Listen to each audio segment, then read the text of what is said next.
ꯃꯌꯥꯝꯕꯨ ꯑꯍꯥꯟꯕ ꯃꯛꯇꯗ ꯆꯦꯅꯦꯜ ꯑꯁꯤꯒꯤ ꯃꯥꯏꯀꯩꯗꯒꯤ ꯇꯔꯥꯝꯅ ꯑꯣꯛꯆꯕꯒ ꯂꯣꯏꯅꯅ ꯄꯥꯟꯊꯣꯏ ꯃꯉꯥꯡꯅ ꯏꯀꯣꯛꯅꯣꯅ ꯈꯣꯏꯔꯝꯖꯔꯤ.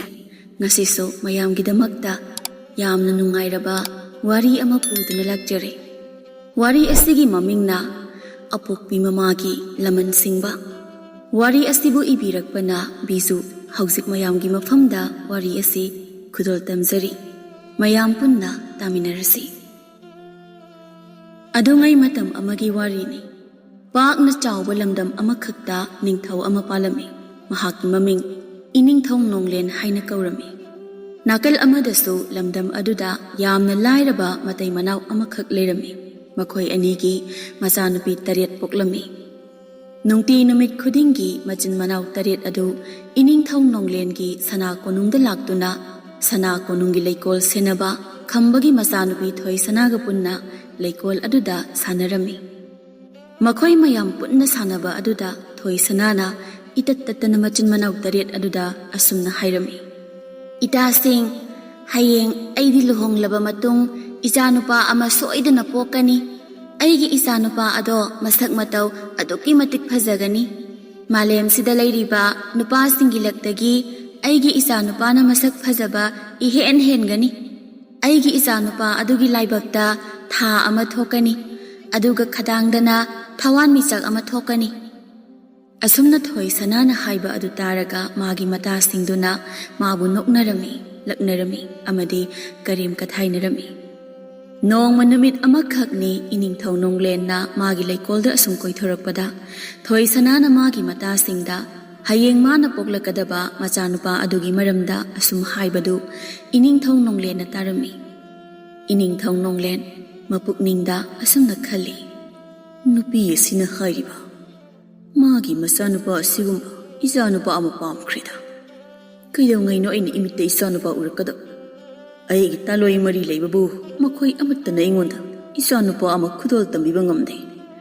ꯑꯁꯨꯝꯅ ꯏꯅꯤꯡꯊꯧ ꯅꯣꯡꯂꯦꯟꯗꯨ ꯃꯃꯤꯠꯇ ꯃꯆꯥ ꯎꯕ ꯐꯪꯗꯕꯒꯤ ꯊꯋꯥꯏ ꯌꯥꯝꯅ ꯋꯥꯔꯝꯃꯤ. ꯅꯣꯡꯃ ꯅꯨꯃꯤꯠ ꯑꯃꯈꯛꯇꯤ ꯏꯅꯤꯡꯊꯧ ꯅꯣꯡꯂꯦꯟꯗꯨ ꯂꯩꯀꯣꯜ ꯁꯦꯟꯅꯕ ꯈꯝꯕꯒꯤ ꯃꯅꯥꯛꯇ ꯂꯥꯛꯇꯨꯅ ꯑꯁꯨꯝꯅ ꯍꯥꯏꯔꯝꯃꯤ. ꯅꯪꯒꯤ ꯅꯆꯥꯅꯨꯄꯤ ꯑꯁꯤ ꯑꯩꯒꯤ ꯇꯥꯂꯣꯏ ꯑꯣꯏꯔꯒꯦ. ꯑꯩꯒꯤ ꯏꯃꯤꯠꯇ ꯏꯆꯥ ꯑꯃꯠꯇ ꯎꯕ ꯐꯪꯗ꯭ꯔꯤꯕ ꯑꯁꯤ ꯅꯪꯒꯤ ꯅꯆꯥꯅꯨꯄꯤꯅ ꯀꯣꯛꯍꯟꯕ ꯉꯝꯕ ꯑꯣꯏꯔꯁꯅꯨ. ꯑꯁꯨꯝꯅ ꯍꯥꯏꯔꯛꯄ ꯑꯗꯨꯗ ꯈꯝꯕꯒꯤ ꯃꯇꯩ ꯃꯅꯥꯎ ꯑꯗꯨꯗꯤ ꯍꯔꯥꯎꯕꯒꯤ ꯄꯟꯈꯩ ꯂꯩꯈꯤꯗ꯭ꯔꯦ. ꯃꯈꯣꯏꯒꯤ ꯃꯆꯥꯅꯨꯄꯤ ꯊꯣꯏꯁꯅꯥ ꯑꯗꯨ ꯅꯣꯡꯃ ꯅꯠꯇ꯭ꯔꯒ ꯅꯣꯡꯃꯗꯤ ꯁꯅꯥ ꯀꯣꯅꯨꯡꯒꯤ ꯂꯩ ꯃꯁꯤꯖ ꯑꯣꯏꯕ ꯐꯪꯂꯅꯤ ꯈꯟꯖꯔꯤ. ꯈꯝꯕꯅꯁꯨ ꯌꯥꯔꯛꯂꯦ ꯏꯅꯤꯡꯊꯧꯅ ꯍꯧꯗꯣꯔꯛꯄ ꯋꯥꯐꯝ ꯑꯗꯨ. ꯊꯥ ꯑꯃꯒꯤ ꯃꯅꯨꯡꯗ ꯏꯅꯤꯡꯊꯧ ꯅꯣꯡꯂꯦꯟ ꯑꯃꯗꯤ ꯊꯣꯏꯁꯅꯥ ꯃꯈꯣꯏ ꯑꯅꯤ ꯂꯨꯍꯣꯡꯅꯕ ꯁꯦꯝ ꯁꯥꯕ ꯂꯣꯏꯈ꯭ꯔꯦ. ꯅꯨꯄꯤ ꯃꯌꯨꯝꯒꯤ ꯁꯤꯟꯕ ꯂꯥꯡꯕ ꯇꯧꯅꯕ ꯏꯅꯤꯡꯊꯧ ꯅꯣꯡꯂꯦꯟꯅꯁꯨ ꯈꯝꯕꯗ ꯁꯦꯜ ꯃꯌꯥꯝ ꯑꯃ ꯄꯤꯔꯛꯂꯦ. ꯑꯁꯨꯝ ꯇꯧꯅ ꯁꯅꯥ ꯀꯣꯅꯨꯡ ꯑꯗꯨꯗ ꯌꯥꯝꯅ ꯆꯥꯎꯅ ꯃꯤ ꯃꯌꯥꯝ ꯇꯤꯟꯗꯨꯅ ꯏꯅꯤꯡꯊꯧ ꯅꯣꯡꯂꯦꯟ ꯑꯃꯗꯤ ꯊꯣꯏꯁꯅꯥ ꯃꯈꯣꯏ ꯑꯅꯤ ꯂꯨꯍꯣꯡꯂꯝꯃꯤ. ꯆꯍꯤ ꯑꯃ ꯍꯧꯖꯤꯟꯈ꯭ꯔꯦ. ꯍꯧꯖꯤꯛꯇꯤ ꯊꯣꯏꯁꯅꯥꯁꯨ ꯃꯀꯨꯝ ꯃꯊꯥ ꯁꯨꯔꯛꯂꯤ. ꯅꯣꯡꯃ ꯅꯨꯃꯤꯠ ꯑꯃꯗꯤ ꯏꯅꯤꯡꯊꯧ ꯅꯣꯡꯂꯦꯟꯒꯤ ꯅꯨꯄꯤ 4 ꯑꯗꯨ ꯊꯣꯏꯁꯅꯥꯒꯤ ꯃꯅꯥꯛꯇ ꯂꯥꯛꯇꯨꯅ ꯑꯁꯨꯝꯅ ꯍꯥꯏꯔꯝꯃꯤ. ꯏꯕꯦꯝꯃ, ꯑꯩꯈꯣꯏꯅ ꯍꯥꯏꯔꯤꯕ ꯑꯁꯦ ꯅꯪꯒꯤ ꯌꯥꯏꯐꯅꯕꯅꯤ. ꯅꯪꯗꯤ ꯅꯀꯨꯝ ꯅꯊꯥ ꯁꯨꯔꯛꯂꯤ. ꯑꯗꯨꯕꯨ ꯏꯅꯤꯡꯊꯧ ꯅꯣꯡꯂꯦꯟꯗꯤ ꯅꯨꯡꯇꯤ ꯅꯨꯃꯤꯠ ꯈꯨꯗꯤꯡꯒꯤ ꯎꯃꯪꯗ ꯆꯠꯇꯨꯅ ꯁꯥ ꯇꯥꯜꯂꯤ. ꯀꯩꯒꯨꯝꯕ ꯏꯅꯤꯡꯊꯧꯅ ꯁꯅꯥ ꯀꯣꯅꯨꯡꯗ ꯂꯩꯇ꯭ꯔꯤꯉꯩ ꯅꯪꯉꯣꯟꯗ ꯐꯠꯇ ꯅꯨꯡꯗ ꯊꯣꯛꯂꯗꯤ ꯀꯃꯥꯏ ꯇꯧꯅꯤ? ꯑꯁꯨꯝꯅ ꯃꯆꯦ 4 ꯑꯗꯨꯅ ꯍꯥꯏꯔꯝꯕ ꯋꯥꯍꯩꯁꯤꯡ ꯑꯗꯨ ꯊꯣꯏꯁꯅꯥꯒꯤ ꯅꯥꯀꯣꯡꯗ ꯅꯤꯟꯗꯨꯅ ꯂꯩꯈꯤ. ꯅꯨꯃꯤꯠ ꯑꯗꯨꯒꯤ ꯅꯨꯡꯗꯥꯡꯗ ꯏꯅꯤꯡꯊꯧ ꯅꯣꯡꯂꯦꯟꯗꯨ ꯎꯃꯪꯗꯒꯤ ꯍꯜꯂꯛꯂꯝꯃꯤ. ꯃꯥ ꯍꯦꯛ ꯍꯜꯂꯛꯄꯒ ꯊꯣꯏꯁꯅꯥꯅ ꯑꯁꯨꯝꯅ ꯍꯪꯉꯤ. ꯅꯤꯡꯊꯧꯗꯤ ꯅꯨꯡꯇꯤꯒꯤ ꯎꯃꯪꯗ ꯆꯠꯂꯤ. ꯏꯅꯤꯡꯊꯧ ꯂꯩꯇ꯭ꯔꯤꯉꯩ ꯇꯟꯖꯥꯗ ꯑꯩꯉꯣꯟꯗ ꯐꯠꯇ ꯅꯨꯡꯗ ꯊꯣꯛꯂꯗꯤ ꯀꯝꯗꯧꯅ ꯑꯩꯅ ꯏꯅꯤꯡꯊꯧꯗ ꯄꯥꯎ ꯌꯧꯍꯜꯂꯛꯀꯅꯤ? ꯏꯅꯤꯡꯊꯧ ꯅꯣꯡꯂꯦꯟꯅ ꯀꯥꯡꯁꯤ ꯑꯄꯤꯛꯄ ꯑꯃꯈꯛ ꯊꯣꯏꯁꯅꯥꯗ ꯄꯤꯔꯛꯂꯝꯃꯤ. ꯅꯪꯅ ꯑꯩꯒꯤ ꯏꯇꯦꯡ ꯗꯔꯀꯥꯔ ꯑꯣꯏꯔꯛꯄ ꯃꯇꯝꯗ ꯁꯤꯒꯤ ꯀꯥꯡꯁꯤ ꯑꯁꯤ ꯈꯤꯡꯂꯛꯎ. ꯐꯅ ꯂꯥꯞꯅ ꯂꯩꯔꯕꯁꯨ ꯑꯩꯅ ꯀꯥꯡꯁꯤ ꯃꯈꯣꯜ ꯑꯁꯤ ꯁꯣꯏꯗꯅ ꯇꯥꯒꯅꯤ. ꯑꯗꯨꯒ ꯅꯪꯒꯤ ꯅꯅꯥꯛꯇ ꯊꯨꯅ ꯂꯥꯛꯀꯅꯤ. ꯃꯊꯪꯒꯤ ꯅꯨꯃꯤꯠ ꯌꯧꯔꯛꯂꯦ. ꯏꯅꯤꯡꯊꯧ ꯅꯣꯡꯂꯦꯟꯒꯤ ꯅꯨꯄꯤ 4 ꯑꯗු ꯊꯣꯏꯁꯅꯥꯒꯤ ꯃꯅꯥꯛꯇ ꯂꯥꯛꯇꯨꯅ ꯉꯔꯥꯡꯒꯤ ꯋꯥꯍꯪ ꯑꯗꯨꯃꯛ ꯍꯪꯂꯔꯤ. ꯃꯗꯨꯗ ꯊꯣꯏꯁꯅꯥꯅ ꯀꯥꯡꯁꯤ ꯑꯗꯨꯒꯤ ꯃꯇꯥꯡꯗ ꯃꯆꯦ 3ꯗ ꯂꯣꯏꯅ ꯍꯥꯏꯗꯣꯛꯂꯝꯃꯤ. ꯅꯨꯄꯤ ꯑꯍꯜ ꯑꯗꯨꯅ ꯍꯥꯏꯔꯛꯂꯝꯃꯤ. ꯑꯗꯨꯗꯤ ꯀꯥꯡꯁꯤ ꯑꯗꯣ ꯍꯧꯖꯤꯛ ꯈꯤꯡꯉꯨ. Ining thau na nangi nanakta lakpra yingsi. King bayare isi hal. Ining thau na kangsi ase. Magi mateng darkar oirak pamatam adu khakta da kingu haibirami. Hausik di ay ining thau gi mateng darkar oide. Adu na ay king mangamoy. Nupi yay mana amu hairak lami. Ay khoy na haibadi changing tau haibani ne. Ining thau na nangon da hairambado chumra lanbra yengu haibani ne. Asumna masi singna giri giri takpa aduda thoi sanana kangsi adu kingi. Madu hek kingba thangna ba mikupta ining thong nonglendu thoi sanagi mangda lepi aduga asumna hairami. Thoi shala nang kari paungi hayo. Ay umangda sa talambadagi nangi nanakta silaklibani. Ngarang ining thong na hairamba adu chumbra lanbra haina changing tawjabani. Thaidokpa maram leijade. Phare phare adu oiradi. Adubu matung manaw nang amuk hana maram sadana aibu kaurukanuko. Asumna hairam laga ining thau nonglendu umangda amuk chatkirami. Mathangi numit yaurakle ining thau nonglena umangda sa tanba chatkringai matang aduda ining thau nonglengi nupi mari adu thoi sanagi manakta laktuna kangsi adu amuk hana khingnaba giri giri taklami. Ngasi su amuk khingduna yengo kana khangni ngasi laktabaso. Asumna nupi mari aduna giri giri takpa aduda thasana kangsi kingi. Ining thau nonglendu thasana gi mangda leplare. Maram leita mabu amuk hana kaurakpa aduda ining thau nonglena asumna hairami sauna. Anirakti sure. Nang na aibu maram leita na kauraga aigi mata manghalibase. Handa mukti nang na hanjin aibu kaurabasu ay amuk hana nangi nanakta laklaroi. Mathangi numitni. Tasengba maki ngasidi thoi sanado masayamna nungairamde. Mana kangsi adu hanjin kinglabasu ining thau nonglendi magi manakta lakhidri. Kangsi makhol adu taraga ining thau nonglen mapukningda asumna khali. Aibu amuk kauraga changeng tauribani haidoribani. Ngasidi ay chalaroi. Somdasu ining thau nonglen gi nupi mari adu thoi sanagi manakta laktuna asumna hairami. Sana konungi chatnabi ama oina. Mama amana magi macha poklamdai mama adugi mamit phi amana khumjinnai. Aduna nangi mit asisu khumjillagi ko. Asumna haiduna nupi mari aduna thoi sanagi mamittu phi amana chajat khumjillami. Ngaihaki matung thoi sana adu machanupa ama pokle mana thaina haikiba adugum angang adu masak yamna phajai. Laibakta tha ama hai. Aduga khadangdana thawan misak ama thoi. Adubu mabuk phatrabi nupi mari aduna angang nupa masa adubu thoi sana udringai lona puthoraklaga maibi amada sinarami. Ining thong nonglengi nupi na. Ima maibi, se.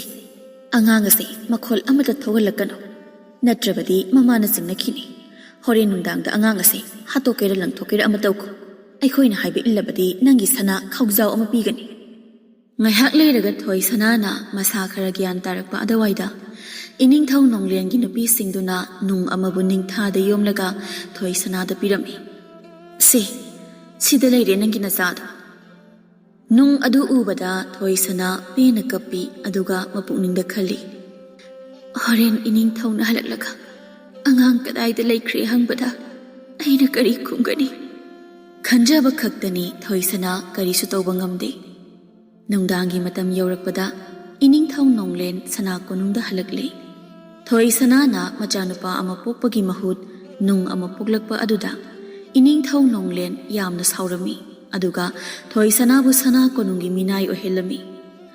Ahing nongyai gi matamni ima maibi aduna thoi sana gi machanupa adubu puduna manang nakpa umang amada laklami. Umang aduda mongpham ama tawduna angang adubu hingna phumnaba hotnarami. Somdasu ining thau nonglengi karubi kauba hui aduna lona ima maibi adugi matung inarami. Ima maibi aduna angang adubu hingna phumlamlaga chatkhiba adugi matung karubina umang adu tawthoklaga manungdagi angang adubu laukhatlami. Hui karubidu mapungda asumna khali. Angang asi hatokadaba pamui. Aigi mahai asigi matengna angang ase aina punna yotlagi. Aduga igi sakhaw manungda mabu thamduna mabu chawba ngairaki. Asumna hui karubi aduna angang adubu pumna yosili aduga magi sakhaw manungda thamlaga chawba ngairami. Tha tarukki matung hui karubi ado umangda amuk laktuna Angang adu magi chakhau manungdagi othok-laga yenglami. Angang aduda asoi angam amata yaudaba aduda amuk hana Karubina yosilami. Handakti iningthau nonglengi sana konungda Karubibu senaduna leiriba thonglen kauba nupa aduna lona Karubigi matau adu yenglami. Karubina angang ama yoktuna thamba adu ubada thonglen sana konungda halaklaga iningthau nonglengi nupi mari aduda asumna tamlami. Lei masija pumnamak aina haiba thajabiyo hui Karubigi sakhau manungda masak matau yamna phajaba angang ama yauduna leire. Angang adugi laibakta tha ama thoi aduga khadangdana thawan michak ama thoi. Thonglengi pau adu tabada lei masija maridu sauningba amadi langtaknaba poklami. Numit adugi nungdangda iningthau nonglena umangda sa tanba satkhraga halakpada lei masija mari aduna asumna tammi iningthauda. Iningthaugi hui Karubi ase aikhoidi yamna kire. Iningthau leitringai tanjada mana aikhoigi kada changduna posai sing loina sakhairami. Magi matause aikhoibu hatkadaba mali. Kiganu na khoi marimak hayeng ayukta aina aigi hui Karubi ado hatoknaba yathang piramlaki. Asumna iningthau nonglena magi manai singda hayeng ayuk anganbada hui Karubi hatnaba yathang pirami. Pau adu hui Karubi su phangle. Mama pukningda asumna khali. Ai ama sikhibadi araibani. Aigi sakhauda yauriba angang asigi thawaidi ai kalamlaki. Asumna Karubi adu sana konongi sangolda changduna maga marup oiba amubi kauba san adugi manakta laktuna asumna hairami. Itaw hayengdi iningthaugi manai singna aibu soidana hatkragani. Aduna aina itawda piramba posak amakhak itawna seksina thambigadra. Itawna haiba khuding ai loina tawrage. Asumna Karubiga amubiga do ahangba lamhang amada lakle. Karubina magi sakhau manungdagi angang adu othoklaga amubida uhalami. Itaw angang asi masak onthokna phajakreda aina angang ase cheksina thamlage. Asumna amubina amu angang adu yosin kirami. Aduga makhoi ani punna sana konungi sangolda halaklami. Hek nonganbada hui Karubi adu hatkre. Angang adusu amubigi sakhau manungda yaukre. Chahi ama haukre angang adu haujikti chahi ani sure. Nongmadi amubina lamhang amada laklaga angang adu chakhaudagi othoktuna yengi. Masak matau phajaba angang adu ubada amubi yamna nungsina tuppi. Konsu konsili ngahak sanaraba matung amuk angang adu yosilaga sangolda halaklami. Angang adu na sahi ani harakpa matamda nongma amubina angang adu othoklaga makhoi ani sanaringai sansenba nupa amana uraduna lei masijada tamlare adugi matung iningthauda pau tamsilaga amubibu hatnaba yathang pirami. Ahing aduda amubina angang adubu safaba kauba iningthaugi sagol amada sinarami. Asumna chahi ahumdagi manga fauba angang adu safabagi chakhau manungda leirami. Angang aduna chahi manga hairakpada Karubi amadi amubigi thaudok aduga chap manana safabada thoklare. Safaba hatnaba iningthauna magi manai singda yathang pikhiba numit adugi ahingda thaudok amakhak thoklare. Safabana iningthau nonglengi machanupa aduda hairami. Nang asigi ka manung asida chang maduda nangna phamnaba sawal amada sagol laknaba yachal amaga leibani adu puthoro. Aduga majaibungo amana setkadaba fijol su leibani adu su puthoro. Aduga nangna paigadaba thang amadi ten su leibani punna puthoro. Asumna majaibungo aduna tumina ka manungda changduna wasai singdu loina puthorakli. Aduga ahing aduda majaibungo na sagol safaba tongduna sana konungdagi lona chenkirami. Iningthau nonglen amadi magi lanmi kharana su uhawi. Sagol safaba aduna angang nupa masa ama mathakta tonghallaga chenkhiba ado. Sagol aduna yangna chenkhiba makhoi amatana tanaba phanglamde. Asumna lakpana waraduna sagol safabaga majaibungogadu u amagi makhongda potharami. Ahing aduma makhoi ani pothare. Mathangi numitta amuk makhoi ani do mapham khangdana laklami. Chahi 15 gi matungni haujiti sagol safabaga majaibungogadu leibak amada thunglare. Sagol safabana hairami. Aigi ithaktagi kumtharaklo. Aigi yasal amadi sawal loina lokthoklo. Sagol safabana hairibadu mazai bungona pangthoklami adugi matung mazai bungodu magi phazaraba mazai bungogi phizol adu hongdoklaga atopa amanba phizol ama oina setlami Sagol safabana asumna makha taraklami Nangi napo na say mayam asi swaida lotlam aisu swaida adumak laygani Nangdi mafam asidagi chat aduga nangi saidang fam thiruro Aidi sigi mafam asigi maramda kemta khangdi Ai tomta kari taw haibano Wakal wagano ai nangbu thadokuna chaloi Wafam amaga haihaugi Aigi yet thangba na ase leiro Mazai bungona sagol safabagi yet thangba na adu laibada sagol safaba adu gadha ama oina olaklami Aduga nangi yet thangba na adu amuk layo Mazai bungona mamasagi yet thangba na adu laibada mahak adu masak mataw phazaba mazai bungo amadagi yamna lairaba nupa amagi saktamda olaklami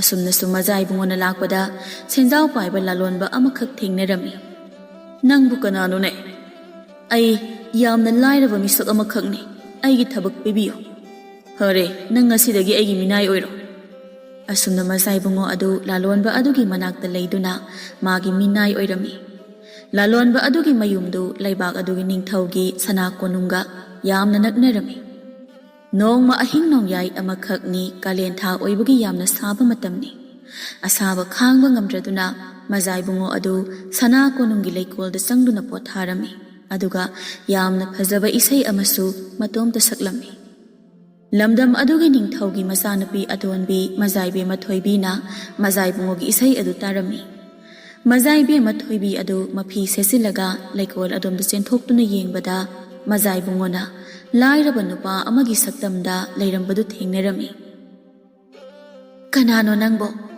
kadaidagi lakpano Mazai bungo khumde mazai be mathoibina Aina ngangbada khumdriba nang kanano Mazai bungona paukhum sumpi piraktaba aduda mazai be mathoibi adu magi kada amuk changkhirami Asumna ahing ani haujinkri Ahum suba ahing adudasu mazai be mathoibi thoraktuna mazai bungoda hangi Nangbu karamba makhalgi mino aina hangba wada khumdrise Ngasi su mazai bungo adu mapakhum piramde mathangi numitni Mazai bungo adu sagol safabana laiba mafam aduda laktuna makhoi ani thengnarami Nangdi nungairibo natra Hoi nungairi Asumna wari sanabada mazai bungona ahing ahumlak sana konungi leikolda mazai be mathoibi thengnabadi madugi wari sagol aduda lirami Matung amuk mazai be mana nang kanano khanglabadi nang si yamna lairaba nupani arap mafam amadagi mafam asida thabak thiba lakpani khum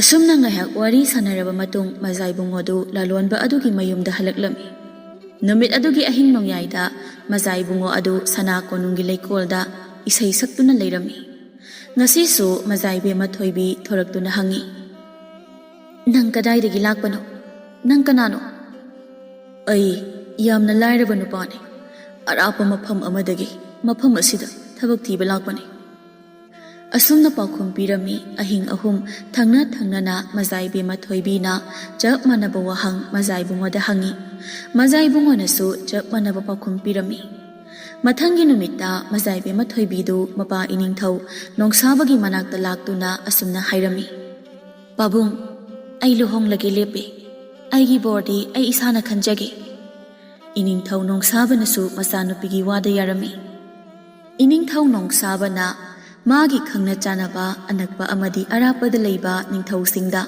masanupi luhongbagi bor khanbagi thauramda laknaba se pau pirami Ningthau amadi mazai bungo lising hena saruk yaba laklare makhoi mayamda iningthau nongsabana asumna hairami Hayengdi ningthau amadi mazai bungo pumnamak aigi sana konungi leikolda lengsin biro mafam aduda aigi isha nupina magi thamoina khoidajaba bor khalhallage Mathangi numit yaurakle mazai be mathoibigi bor khanbagi pungpham yaurakle Mazai bungo adusu amanba phizol setuna minai mayamgi lefam aduda leplaga kumhai yengnaba leirami Mazai be mathoibigi makhutta sanagi likphang pareng amakhak pairami Mana khanjaba bor aduda likphang pareng adu hukkadabani Asumna Mazai be mana bor singdu yenglamlaba matung lairaba nupagi saktam lauriba mazai bungo adugi manakta sangsinduna ꯃꯖꯥꯏꯕꯨꯡꯒꯤ ꯉꯛꯁꯝꯗ ꯁꯅꯥꯒꯤ ꯂꯤꯛꯐꯥꯡ ꯑꯗꯨ ꯍꯨꯛꯂꯝꯃꯤ ꯃꯇꯧꯗꯨꯗ ꯃꯌꯥꯝꯗꯨ ꯋꯥ ꯋꯥ ꯂꯥꯎꯅ ꯅꯣꯛꯅꯔꯝꯃꯤ ꯕꯣꯔ ꯈꯟꯕꯒꯤ ꯊꯧꯔꯝ ꯑꯗꯨꯗ ꯁꯔꯨꯛ ꯌꯥꯕ ꯂꯥꯛꯂꯤꯕ ꯅꯤꯡꯊꯧ ꯑꯃꯗꯤ ꯃꯖꯥꯏꯕꯨꯡ ꯈꯔꯗꯤ ꯃꯩ ꯍꯧꯅ ꯁꯥꯎꯔꯝꯃꯤ ꯃꯖꯥꯏꯕꯦꯝꯃ ꯊꯣꯏꯕꯤꯗ ꯑꯁꯥꯎꯕꯗꯨ ꯇꯥꯏꯅꯕ ꯉꯝꯗ꯭ꯔꯗꯨꯅ ꯂꯥꯏꯔꯕꯒꯤ ꯁꯛꯇꯝ ꯂꯧꯔꯤꯕ ꯃꯖꯥꯏꯕꯨꯡ ꯑꯗꯨꯗ ꯃꯈꯣꯏ ꯃꯌꯥꯝꯅ ꯑꯣꯟꯁꯤꯟꯗꯨꯅ ꯆꯩꯔꯝꯃꯤ ꯅꯪ ꯃꯐꯝ ꯑꯁꯤꯗ ꯀꯩꯗꯧꯕ ꯂꯥꯛꯂꯤꯅꯣ ꯍꯥ ꯅꯪꯒꯨꯝꯕ ꯃꯤꯅꯥꯏ ꯑꯃꯅ ꯑꯁꯨꯛ ꯃꯒꯨꯟ ꯂꯩꯈ꯭ꯔꯕ ꯊꯧꯔꯝ ꯑꯁꯤ ꯃꯥꯡꯍꯟꯕ ꯌꯥꯕ꯭ꯔꯥ ꯆꯠꯈ꯭ꯔꯣ ꯆꯠꯂꯣ ꯅꯁꯛꯇꯨ ꯌꯦꯡꯅꯤꯡꯗꯦ ꯑꯁꯨꯝꯅ ꯃꯈꯣꯏ ꯃꯌꯥꯝ ꯆꯪꯗꯨꯅ ꯃꯖꯥꯏꯕꯨꯡ ꯑꯗꯨꯕꯨ ꯃꯁꯥ ꯁꯥꯒꯟ ꯏꯟꯗꯨꯅ ꯇꯥꯟꯊꯣꯛꯄꯤꯔꯝꯃꯤ ꯃꯖꯥꯏꯕꯨꯡ ꯑꯗꯨꯁꯨ ꯃꯐꯝ ꯑꯗꯨꯗꯒꯤ ꯊꯣꯔꯛꯂꯒ ꯌꯥꯝꯅ ꯂꯥꯞꯅ ꯂꯦꯞꯇꯨꯅ ꯀꯨꯝꯍꯩ ꯑꯗꯨ ꯌꯦꯡꯂꯝꯃꯤ ꯍꯟꯗꯛꯁꯨ ꯑꯃꯨꯛ ꯃꯖꯥꯏꯕꯦꯝꯃ ꯊꯣꯏꯕꯤ ꯑꯗꯨꯅ ꯃꯥꯒꯤ ꯁꯅꯥꯒꯤ ꯂꯤꯛꯐꯥꯡ ꯑꯗꯨ ꯄꯥꯏꯗꯨꯅ ꯃꯖꯥꯏꯕꯨꯡ ꯑꯗꯨꯅ ꯌꯥꯝꯅ लापना लेपलिबा मफम अदु तमना लाक्लमी अदुगा सनागी लिक्फांग अदु अमुक हना मजाइबुंगोगी ngaksamda huklami मफम अदुदा तिल्लिबा मियाम पुंबा नोक्लमी मजाइबे मथोइबी असे ngaura male मजाइबे ममाना कमदौना असुक लाइरबा नुपा असिदा मयुम पांगे खल्लिबनो हाइदुना मतम अदुदा थौरम अदुदा सरुक याबा लाक्लिबा निंगथौ अमदी मजाइबुंगो सिंगदुना असुमना हाइरमी इनिंगथौ नोंसाबा करी येंगदुना लेरिबनो मसिगी लार सिदनबा नुपा असि मफम असिदगी लापना चलनखो मदुदा मजाइबे मथोइबीना असुमना हाइरक्लमी अहिना अपांबा बोर खनबदा नखोय कनामतना थिंगबगी नतिक नते मजाइबे मा अमना लाइरबा नुपादा लुहोंबा यादे हाइबा लेते माबु अइना बोर अइना खल्लबनी असुमना हाइरबा मतुंग मजाइबे मथोइबीना मजाइबुंगो अदुबु मागा पुन्ना सामु अमदा तोंगमिनादुना सना कोनुंग मनुंगदा चंखिरमी अराप मफमदगी लाक्लिबा निंगथौ अमदी मजाइबुंगो सिंगदुदा नतना थौरम अदुबु मिटिंग ताबा लाक्लिबा प्रजा मयाम सिंग अदु फावबा यावना mahai mahai asumna hainarami karino ngasi tawriba mataw asiba majaibe mathuibi ase ngaurabra karino mana ningthau amadi majaibu ngosing asigi marakta matik chabu nupa ama khangedi haidraga laira chudutnaba nupa oine khaliba ase atai atai majaibe masing oiramlabadi ningthau amadi majaibu ngosing sigi maraktagi matik chabu bor ama khankhragadabani masigi majaibe mathuibi ase makok bera lebra kaino mitaw tawida असुमना मयामना मजाइबे मथोइबीगी मरमदा चिबोन चिबोन जुजा जुजा तौना ngangnariba adu iningthau nongsabanasu tarami tumina leithokpa ngamdraduna iningthau nongsaba adu praja miyam mamang aduda leplaga asumna hairami mayam amukta tumina leibikho ai mayamgi mafamdu wafam amakak fongdokjagi mamangda aiga ichanupi thoibiga yanakhiba matungina ichanupina pami haina khanba nupa aduda aina mabu luhongani haiki अमुरक खक्तनतना अनिरक हंजन इचानुपी थोइबीना लाइरबा नुपा असि मागी bore ओइना खल्लबनिना अइना महाकु लाइरबा नुपा असिदा लुहोंगलगनी assume तौना इनिंगथौ नोंसाबगी याथंग मतुंग इन्ना मजाइबे मथोइबी अमदी लाइरबा नुपा अमगी सक्तम लौरिबा मजाइबुंगो मखोय अनिदु यामना Chowna लुहोंगलमी इनिंगथौ नोंसाबा अमदी महाकी lemma सीजा अदुनसु मसानुपी मजाइबे मथोइबीदा याइफा Mongol कया पिबिरमी नाकल अमरोमदा मजाइबे मथोइबीगी मसे सिंगदी cell पाइबा नुपा सिंगदा मयुम पालमी हंदक मजाइबे मथोइबीना लाइरबा नुपादा लुहोंबा अदुगा मखोइना यामना नोकनरमी येंगुने अखोइगी थैबी असे ओंथोकना पंख्रबा अंगांगनी मजाइबे मथोइबीगी मसे सिंगी नुपा सिंगदुदी नुंगती नुमित खुदिंगी उमंगदा चतुना सा तालमी अदुगा मदुदगी फारकपा सासिंगदु नुंगतीगी थोंगदुना इनिंगथौ नोंसाबा अमदी मखोय मखोयगी नुपीसिंगदा मपुकपेना पिजरमी अदुबु मजाइबे मथोइबीगी मपुरैबा मजाइबुंगो अदुदी उमंगदा चत्ते सना कोनुंग मनुंगदा अदुमक Laramie मागी नुपाना मपाल सुंगथोक थोक्तबा अदुदा मजाइबे मथोइबीसु वखल यामना वारमी नोंग मनुमित अमखकनी मजाइबे मथोइबीना मागी नुपादा असुमना हाइरमी नुपा कईगिनो नंगना मपाल थोक्तना सना कोनुंग मनुंगदा असुमना लेरिबसे येंगो अइगी इसेमसिंगी मपुरैबसिंगदी नुंगती नुमित खुदिंगी उमंगदा चतुना सा ताले ममल अतांग अतांगबा सा मखल उहै मखल सुना पुरक्तुना इनिंगथौदा खुदोल तौई मागी मागी नुपीसिंगदा सुपिजै मखोइना तौरिबा असिगुम नंगदी तौद्रिबा करिगिनो असुमना मजाइबे मथोइबीना हंगबदा मजाइबुंगो अदु पाखुम पीदा तुमिना लेरमी मागी मतौदुदा मजाइबे मथोइबी अमुक हना वाफम अदु मागी मपुरैबदा हौदोरखिद्रे नोंग मनुमित अमखकनी Mazai bungo aduna mazai bima thoibida asumna haireklami. Ngasidi ai aswaida chaluki hangsit langbo oina. Yamna phamba wafamni sana konongi sagol sangda changbikho aduga nangna pamba sagol ama pukho. Ai sagol tongnaga chakadaba nate khongna chatkani. Asumna hairamlaba matung mazai bungo adu magi sagol safabana lehauba mafam adu tamna makhongna laklami. Sagol safaba adu gadha amagi saktamda leirami. Mazai bungo adunasu handak thokliba thodoksingi matangda sagol safabada wari lithoraklami. Wari sing adu liba loiraba matung mazai bungo aduna asumna hairami. Mazai bima thoibilo aigi khanbada wakhal yamna ware. Aduna ai ngasidi umangda chatuna satangi leple. Phare aigi oi thangba na asi leiro aduga nangi oi thangba na adusu leiro. Sagol safabana hairiba adumak mazai bungo tawi haujekti sagol safaba adu gadhadagi magi hanagi sagolgi saktam olakle aduga mazai bungo adusu lairaba nupagi saktamdagi magi hanagi masak matau phajaba mazai bungo gi saktamda olaklami. Sagol safabagi yasal lakle sabal haple aduga magi mathakta kakhatuna sagol safaba amadi mazai bungo makhoi anidu umangda satanba chatkirami. Mazai bungo aduna sa usik kaya amatena kaptuna phari. Numit aduda mazai bema thoibigi mase singi nupa singdudi sa usik amata phaba ngamkhidre. Mazai bungo aduna loina phakibana maram oiraga.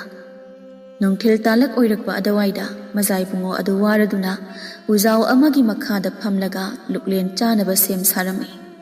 Tanja aduda mazai bema thoibigi mase singi nupa singdusu chana thaknaba amata puraktabana Gari chaba yai haina thirakpa matangni. Makhoina asum thirakpada mazai bungo aduga thengnerami. Mazai bungo ubada nupa singduna asumna ngangnarai. Asida famliba mazai bungo se masak onthokna phajakreda. Magi laibakta tha ama thoi khadangdana thawan misa ama thoi. Aikhoina asuk kuina umang asida sa tanba lakpada magumna phajaba nupa amata ukhidri. Atopa lamdam amadagi lakpa oiramgani. Makhoi singdu singduna mazai bungo aduda hairami. Mazai bungo aikhoi sak yamna lamle aikhoi gi sana thaknaba khara pibiyuba. Nakhoi bu kana kana none. Aikhoi si lamdam asigi iningthau nong sabagi maya nupa singni. Ngasai eu anganbadagi sa tanaba hotnabada chak maru ama chadri ising yawm ama thakdri aram khawrangmani isasi chokthare. Phare nakhoi gi sana thaknaba sing aina loina piragi. Adubu aina haiba singdi nakhoina tawba taba. Hayu karino aikhoibu aram khawrangba kokhangani hairabadi nangna haiba loina ingi. Mazai bungo adu mapukningda asumna khalli. Aina sana kodungda lairaba nupagi saktam lawduna leiringai. Nakhoi tarungna aibu hanjin hanjin noknakhiba karimnakhiba. Madugi laman khumlagi hawjakti. Asumna khallaba matung mazai bungo na haireklami. Nakhoi gi nanganda Aina kok laridaba dakpham ama thamki yagadra. Dakpham thambabu kaidawi haige mina su uba nate.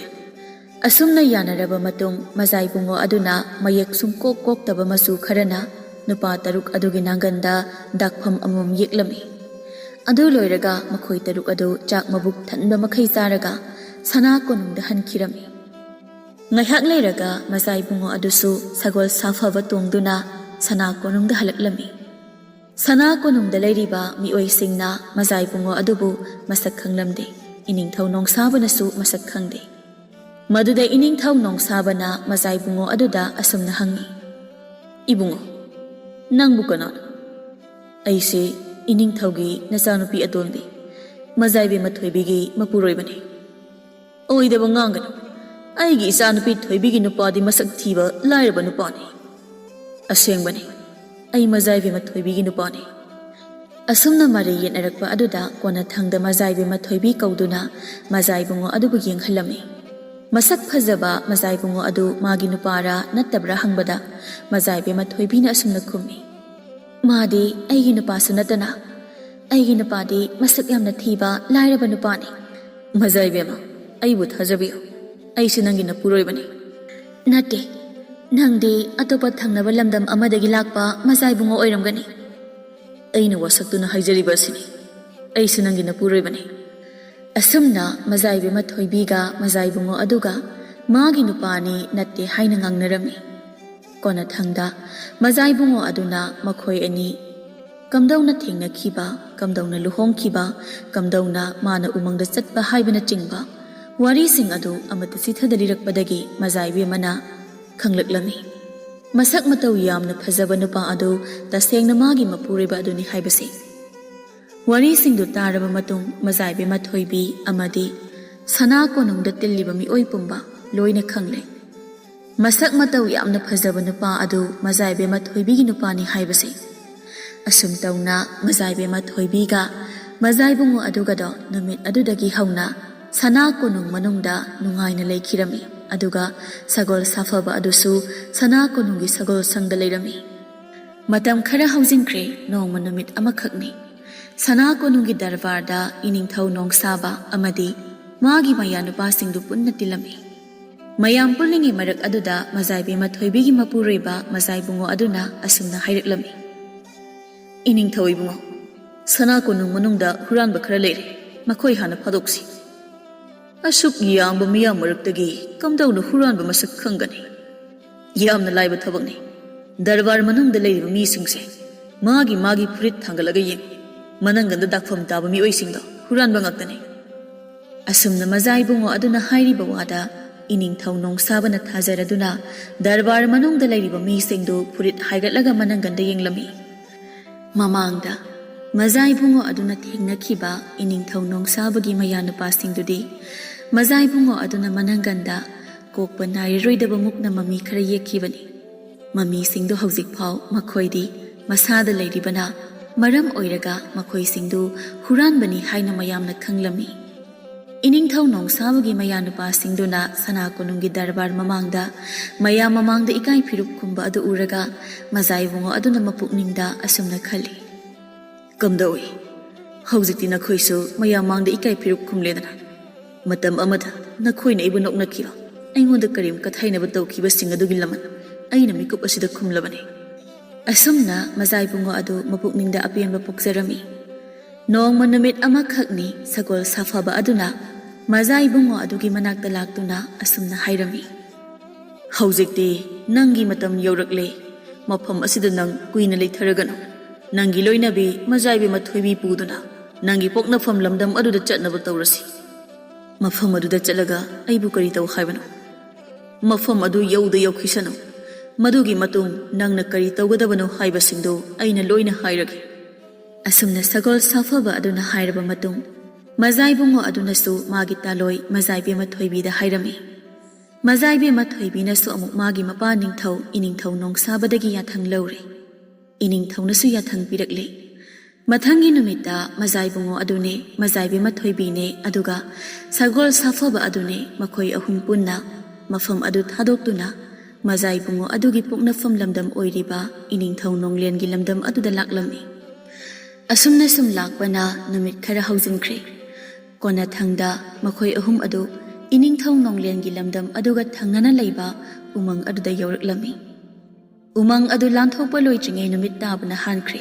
Mafam aduda makhoi ahum punna phaminaduna ahing adu yareknaba sem sarami. Mazaibungo aduna usan pambina thaumai oiraga mafam adu mai thangatle. Aduga khangpok sang macha ama sarami. Ahing aduda makhoi punna khangpok sang aduda yariklami. Ahing adu maktada Mazaibungo aduna magi haukraba wari singdu Mazaibe Mathoibi da lithoklami.